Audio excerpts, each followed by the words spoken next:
Central Illinois, a 2-year-old border collie with a remarkable journey is now the newest therapy dog on Illinois State University campus and is owned by the school's police department. Meet Trooper.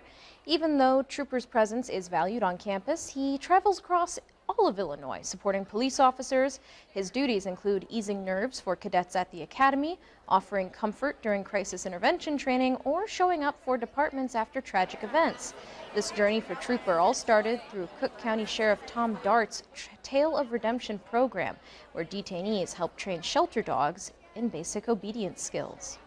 As a therapy canine, Korg is also not just used for the community engagement piece, but again, our students are coming in with a lot of anxiety, a lot of issues with depression and other concerns, and so having a dog we know helps ease some of those concerns.